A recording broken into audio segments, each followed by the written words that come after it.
Já estamos habituados aos trabalhos surpreendentes da jornalista, porque é de jornalismo de investigação que estamos a falar, Ana Leal, com que nos presenteia. E o certo é que no passado domingo, no Repórter TVI, foi a vez de ela nos mostrar um trabalho exaustivo, pura investigação sobre as testemunhas de Jeová. As testemunhas de Jeová ainda são uma seita. É uma seita revolucionária. Uma seita revolucionária é aquela que acredita que este mundo já não tem emenda possível. Está perdido. A partir desta informação e a partir desta frase, nós fomos para a rua perguntar às pessoas se elas acham que realmente as testemunhas de Jeová pertencem a uma seita. São uma seita. Considera que estas pessoas são uma seita? Se são massacre? Se são uma seita? Epá, depende. Não sei se será algumas que seja uma seita. Pelo menos aquele senhor que me vai falar sobre Deus, sobre as testemunhas de Jeová, eu gosto bastante de receber e, no entanto, sou católica. Eu acho que sim. Eu acho que sim, que são uma seita. Isto é uma seita. Isto é uma seita que não... Aos tempos que correm hoje, acho que não há razão de ser. Talvez sim, não sei. Olha, não sei. Sim, sim, sim. Não sei, dizem que sim. Talvez. Eu não acredito em nada disso. Praticamente. No fundo é igual a outra seita qualquer. A religião católica, eu acho que todas essas, portanto, ideologias são exatamente uma seita, uma forma de estar que não me convence muito. Ana Leal, a que conclusão chegaste com o teu trabalho? São uma seita? O que é que se entende aqui por seita? A reportagem baseia-se na opinião de quem estuda. Não é uma visão jornalística, nem pessoal, muito menos pessoal, sobre se é ou se não é. Ou seja, eu tive o cuidado de ouvir quem estuda as religiões. E, nomeadamente, tive o cuidado de procurar pessoas, um historiador e uma socióloga, que estudam concretamente as testemunhas de Jeová. Ou seja, não estudam generalidades, no sentido de religiões. E, de facto, tivemos a resposta que ainda é considerada uma seita.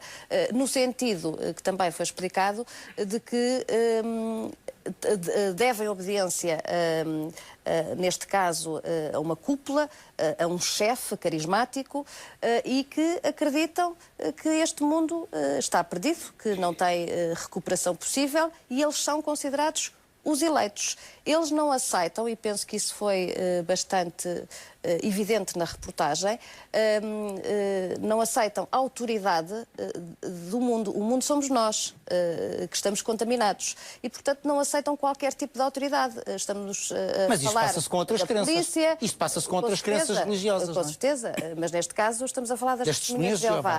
Não aceitam a autoridade da polícia, do governo, de advogados. Aliás, isso está por escrito, que era uma coisa que eu também gostava de esclarecer aqui, que a maior parte das testemunhas de Jeová, os crentes que nós vimos irem aos salões, às reuniões, a maior parte deles, eu acredito que não fazem a mínima ideia do teor e do conteúdo destas ordens que vêm da sede-mãe nos Estados Unidos. São crentes que vão às reuniões. Porque se sentem bem lá, porque... Exatamente, porque acreditam. Encontram ali a paz, a tranquilidade. Eu recebi muitos mails de famílias, testemunhas de Jeová, que me diziam, mas nós somos boas pessoas e as nossas famílias são famílias que acreditam, que vão e não queremos acreditar que isto é verdade. Ora bem, o que eu tenho a dizer é que, de facto, isso é possível. Porque estas ordens que vêm da sede-bem para Betel de Portugal, que depois distribui para todas as congregações, mais de 600 que existem em Portugal, chegam só exclusivamente às mãos dos anciãos, que são um dos cargos mais elevados da cúpula. Por exemplo, esta carta diz mesmo a todos os corpos de anciãos. Portanto, chegou dos Estados Unidos, chega a Betel e é distribuída para os corpos de anciãos. Neste caso, procedimentos quando estão envolvidos assuntos jurídicos. Isto chega às mãos dos anciãos, não chega às mãos dos crentes. Portanto, os crentes nunca terão conhecimento do teor dessas cartas. Exatamente. Este manual, que é do uso exclusivo dos anciãos, e há indicações precisas, inclusivamente no sentido de nem sequer mostrar este manual aos familiares. Portanto, isto não sai das mãos dos anciãos, que quando saem da organização têm que, inclusivamente, entregar esta cópia. Eu, por acaso, consegui obter uma. Isto não é suposto, nem era suposto sequer estar nas minhas mãos, mas não é suposto estar nas mãos sequer de familiares de pessoas que tenham cargos importantes. Esse medo de que essas coisas sejam vistas. São as diretivas, Cristina, não é? porque aqui, exatamente, estão as tais diretivas que ainda algumas testemunhas que viram a reportagem dizem que não acreditam. Isto aqui não é uma invenção, isto é feito por eles. Isto também não é uma invenção, isto é escrito por eles. E onde dizem, nomeadamente, coisas que foram talvez as mais polémicas... Como na Igreja Católica também os crentes não têm conhecimento de todos os meandros do que se passa, por exemplo, no Vaticano e do que emanda do Vaticano. Tanto neste manual como nestas cartas, e são muitas, e tive acesso à mais recente, que é datada de 2012, tive outras mais antigas, em que está lá por escrito a tal omissão confirmada e ocultação da questão dos crimes de pedofilia, que foi, imagino, o que mais chocou e o que mais surpreendeu nesta reportagem. Nomeadamente as testemunhas de Jeová, que não faziam a mínima ideia. Porque os anciãos recebem estas ordens e são eles que têm que pôr em prática isto, porque são eles que presidem às chamadas comissões judicativas. E, portanto, isto fica ali resolvido entre Mas já falas em crimes de pedofilia, também na Igreja Católica, no seio da Igreja Católica, não se falavam dos crimes de pedofilia que existiam nas instituições religiosas, mas com uma diferença, é que é assim, isso foi assumido, que existe... Claro. Muitas décadas depois. Mas com uma diferença, Manuel, que se saiba, não existem normas escritas no sentido de vamos omitir e vamos resolver tudo dentro de portas. Inclusivamente as comissões judicativas que eu comparei como tribunais eclesiásticos, eu como católica não sou julgada numa comissão judicativa, não é? E aqui são os crentes que são julgados em comissões judicativas. Portanto, é então, mas, por exemplo, se uma testemunha de Jeová, se um crente tiver um problema que o obrigue a ir a tribunal, que o obrigue, portanto, a obedecer a normas jurídicas do nosso Código Penal, como é que é? Como é que lida com isso? A maior parte não vai. Não vai porque não aceita essa autoridade do mundo. Não aceita. E, portanto, são desaconselhados. Não vai é penalizado por isso. Não são desaconselhados. Por isso é que são estes casos e outros até menos graves, até questões de partilhas, de roubos, de, sei lá, coisas menos graves, tentam ser resolvidas no dentro seio da congregação. A congregação, melhor dizendo. Há muitas coisas e muitos pontos nos quais tocaste que algumas pessoas não sabiam, outras são já comumente conhecidas como fazendo parte das testemunhas de Jeová, por isso vamos lá recuperar aqui mais um excerto da tua reportagem. Este é o cartão que todas as testemunhas de Jeová têm que usar, que é a declaração médica, que não aceitam não aceitam sangue, e com isto nenhum médico pode violar esta vontade. Esta é uma das capas de uma das revistas da organização. Jovens que colocaram Deus em primeiro lugar e que por isso optaram por morrer. Como é que pode não considerar um incentivo uma publicação que tem como capa crianças a dizerem que morreram por Jeová? Isso não é um incentivo à morte, é um incentivo a de facto não fazer uma coisa que vai poluir a alma. Percebe? A alma é mais importante que a vida. Para esse grupo religioso, a alma é mais importante do que este corpo. A minha mãe teve um cancro do cólon e, portanto, essa questão pôs-se com muito cuidado. Ela pediu-me para eu assinar uma declaração, enfim, como suportava, digamos, essa ideia de que, no fundo, que atestava que ela estava no seu perfeito juízo quando assinou a declaração e, portanto, eu assinei. Mesmo podendo morrer? Mesmo podendo morrer. O conceito da alma ser mais importante que o corpo também é cara à Igreja Católica. Sim. Não é? Mas não chegamos a este ponto. Claro que não, claro que não. E nós fomos ouvir a opinião dos portugueses em relação a isto. Sabia que estas pessoas não podem então doar sangue, fazer transfusões de sangue em caso de saúde. Sim. O que é que o senhor acha disto? Acho uma estupidez, talvez. Ignorância, estupidez. Ridículo, acho uma estupidez. Acho uma religião com características estranhíssimas. Não sei. Qual é a sua opinião sobre isto? É uma coisa fora de série, não acho que não tem lógica. Acho mal. Acho mal. Porquê? Não se pode deixar morrer uma pessoa de família para não se dar sangue. Sim, senhor. Sim, isso já há muito tempo que se sabia disso. Já. O que é que acha sobre isso? Acho muito mal. Se a gente tiver um filho mau, um neto mau, eu acho que a gente temos que salvá-los, não é? Acho muito mal mesmo, já tem morrido muitas pessoas por causa disso. Sabia, já tinha ouvido falar. Sabia que eu sou uma pessoa com problemas de saúde e já uma vez fui fazer um exame ao Barreiro e estava uma senhora e disse-me isso. E eu disse para a senhora, cada um tem a sua região, mas eu acho isso muito mal. Porque a senhora, se tiver um filho a morrer, deixa o seu filho morrer para não dar sangue. Eu acho que a senhora está errada nesse aspecto. Por termos a nossa religião, não temos que mandar na vida dos outros. Ana, esta é talvez das mais mas também das mais compreendidas, não é? Sim, mas também das mais conhecidas. Sim. Eu acho que isto, talvez, da reportagem tenha sido o que menos surpreendeu, no sentido que nós tínhamos todos esta noção. É tão estranho para a maior parte das pessoas, que é das coisas que nós ficamos com ela na memória. Exatamente. Não é? Agora, eu acho claramente que é um incentivo. Quando se faz capa das próprias publicações da organização, é uma publicação da organização, em que se coloca rostos de jovens que morreram em nome de Jeová. E no interior, inclusivamente, vêm lá os diálogos das conversas que estes jovens e crianças tiveram com médicos e com pais, porque tiveram que dar, quando são menores, não é? Tem que ter a autorização dos pais. E, portanto, isto é um incentivo claro a morrer-se em nome de Jeová, ou pelo menos não se pôr em causa aquilo que Jeová defende, os tais valores que eles terão que seguir à risca para poderem passar para o paraíso. São os eleitos, são os que irão sobreviver no novo mundo.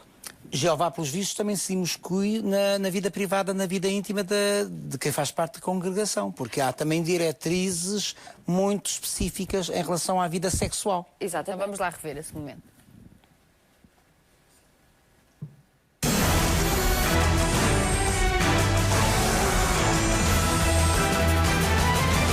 Nos propõe uma leitura da Bíblia que leve ao condicionamento do comportamento das pessoas, no sentido das pessoas viverem de uma maneira que é considerada mais adequada. Ao nível da minha intimidade, eu permiti que eles tivessem uma palavra a dizer. Tudo o que não seja uma relação vaginal é pecado. Sexo anal, masturbação, sexo oral, é pecado, ponto. Não se pode. Estes são apenas alguns dos pecados capitais a que se juntam, entre outros, a masturbação, a apostasia, quando alguém se desvia da adoração verdadeira, pornografia, aqui está incluída a homossexualidade, sexo grupal, tortura sádica. A bem dizer, não se tem uma vida privada. Pelos vistos, e que isto leva a uma comissão, é motivo, quando se sabe, é motivo para uma comissão judicativa. Ou seja, a pessoa que cometeu este crime vai a uma comissão judicativa onde ou mostra arrependimento e pode continuar na congregação, ou pode ser desassociada, ou seja, expulsa com as consequências que nós ficamos a conhecer também, que é outro ponto que a mim me parece, enfim, bastante polémico, que é a questão da ostracização, porque de facto estamos a falar de ostracização. Por familiares chegados. Eu recebi mails de pais que não estiveram envolvidos nesta reportagem, a contarem histórias precisamente de filhos que agora cortaram relações com este pai e famílias completamente que cortaram laços, pais com filhos, mães, avós com netos, precisamente porque prevaricaram, porque cometeram os tais... Mas cortam esses laços porque entendem que esses laços devem ser cortados porque há uma norma que os estipula, ou porque têm medo depois do que a própria congregação vai dizer? Eu acho que são as duas coisas. Pois. Nós vimos também na reportagem, até em congressos das Testemunhas de Jeová, esse apelo. Aliás, era feita a pergunta por um ancião, como é que nós devemos agir perante um irmão que tenha falhado. E a resposta é precisamente que devemos nos manter no caminho de Jeová. Já recebi aqui muitas mensagens, como deves calcular, e tenho aqui uma de uma senhora que diz: é tudo verdade, eu sou filha de um ancião e sei o que sofri na pele. Eu recebi muitos mails, tenho aliás a caixa inundada de mails, de facto de pessoas a dizerem que é importante este alerta. Eu acho que foi também importante para testemunhas que não faziam a mínima ideia de coisas que acontecem, nomeadamente a questão da ocultação. E a pergunta que eu ainda coloco é como é que ainda existem pessoas que continuam, e recebi muitos e-mails nesse sentido, quase eu era a apóstata, ou seja, eu acusada de apostasia, que continuam a não acreditar. A reportagem é uma reportagem documentada, com provas, documentos da organização, não é? Ainda agora acabei de mostrar este manual dos anciãos, e portanto, e outra coisa que para mim continua a ser surpreendente, como é que as pessoas ainda se interrogam quando a própria cúpula na Austrália assumiu, não é, perante uma investigação, que de facto ocultou e omitiu aquele tipo de crimes. Mas tu encontras um lado bom, porque há aqui depois uma pergunta que é pertinente, mas o que é que vocês pretendem com isto? Porquê é que não mostram o lado bom? Porque há uma frase que a mim me impressionou muito, que era, eu não sei se foi o Malato que disse ou se foi outra pessoa, que ele dizia, eu era profundamente feliz. Foi o Malato. Sim, foi, não foi? Aparentemente feliz, em toda a minha vida, foi o período em que eu fui... Mais feliz. Mais feliz e depois, vírgula, aparentemente feliz. Porquê? E ele explica, porque isto foi enquanto criança, ele era feliz, pelos vistos, enquanto os apelos da carne não se faziam sentir. Exatamente. Quando isso aconteceu, que é no período em que ele entra na adolescência, claro, e fala das transformações do corpo, da parte da sexualidade, e por acaso deixa de ser feliz. Porquê? Porque aí percebe que não pode pisar o risco. Não, aí esbarra com um muro, não é? Esbarra com tudo o que E é aqui uma jovem que nos fala disso mesmo. Ela diz, eu não sou testemunha de Jeová, mas gosto de um rapaz que é. E sofro muito com isto, tanto eu quanto ele estamos juntos, mas já percebemos que não podemos ser compatíveis desta forma. Outra das coisas, por exemplo, que vem na sequência do que estás a dizer e que não foi abordado na reportagem, porque isto é um mundo de descoberta, é, por exemplo, não é aconselhado, não é proibido. Há coisas que são proibidas, outras que são desaconselhadas. Uma testemunha de Jeová namorar ou casar com alguém do mundo, ou seja, que não seja testemunha de Jeová. Então, mas esse alguém do mundo é impuro, não é? Não... E pode influenciar negativamente. E, portanto, são desaconselhadas. Pode casar com alguém que não seja testemunha de Jeová. Eles vivem todos muito naquele mundo muito fechado, não é? Por isso é que é muito complicado quando querem sair. Eu gostava também de dizer outra coisa. Mas há um lado bom, ainda pegando naquela provocação, naquela pergunta, porque é que não mostram um lado bom? Encontraste um lado bom? Era isso que eu ia dizer. Em primeiro lugar, gostava de esclarecer, apesar de ter sido dito, até foi a Judite Sousa, em pivô, que no fim da reportagem que disse, porque foi até ao limite, não incluí isso na reportagem, porque foi até ao limite de dar a oportunidade de haver o chamado contraditório. Sim, e nós hoje também tentámos isso. Das pessoas há aqui pessoas a perguntar porque é que nós não temos aqui pessoas que... Tentámos uma vez mais, convidámos. Não houve, porque Betel é quem decide e quem ordena, que é mesmo assim, e portanto não quis, não mostrou disponibilidade. Depois até houve um mail que inclusivamente era no sentido que não coincidia com as datas. Bom, esta reportagem demorou quase 2 meses a ser feita e, portanto, foram logo contactados no início. E mais, eu depois da reportagem voltei a enviar um mail no sentido de dizer que estaríamos disponíveis para os ouvir. E quando eu fui filmar aos salões, as reuniões, também contactei pessoalmente famílias no sentido de quererem colaborar nesta reportagem. E ninguém mostrou disponibilidade para o fazer. Quando tu vais filmar as reuniões, eles sabem ao que vais. Com certeza, naquelas congregações, porque Betel não autorizou isso. Ou seja, eu depois parti para o chamado plano B, que foi ir às congregações e pedir autorização naquele momento para me deixarem filmar. E porquê que tu achas que eles não vêm, portanto, a terreno para o contraditório? Porque é mais fácil, porque é o que acontece nas reuniões, quando existem reportagens internacionais, eu digo internacionais porque em Portugal foi a primeira vez que se fez um trabalho aprofundado sobre as testemunhas de Jeová, é mais fácil dizer que são os apóstatas a dizer mentiras, a contar mentiras, do que ser confrontado com uma jornalista que tem provas. Portanto, o que é que Betel pode dizer quando eu abrir o manual deles? Ou quando eu mostrar as cartas que são escritas por eles? Parece-me um bocadinho difícil. Sim, alguns estão aqui a dizer... Não lhes interessa, porque o confronto é o confronto com a verdade e com os factos que apuramos.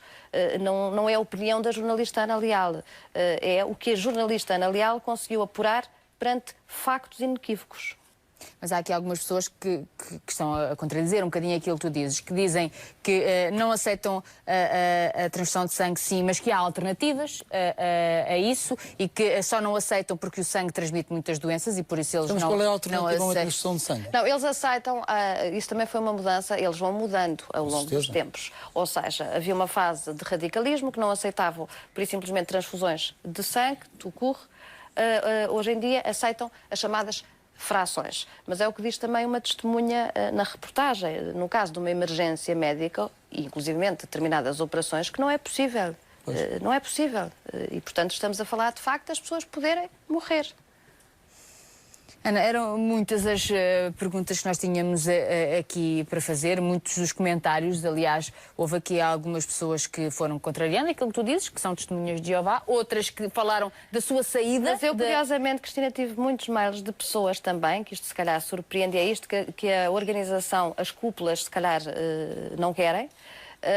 Tive muitas famílias que se mostraram surpreendidas e que perceberam que estávamos a mostrar factos e que perceberam e que se mostraram surpreendidas com algumas das coisas que foram ditas. Obviamente que não foi a questão da ostracização, a questão dos aniversários, isso eles sabem porque vivem isso nas suas rotinas, mas estamos a falar da parte da pedofilia e da questão da ocultação deste tipo de crimes. Muito obrigada. Muito obrigado, Ana. Muito obrigada.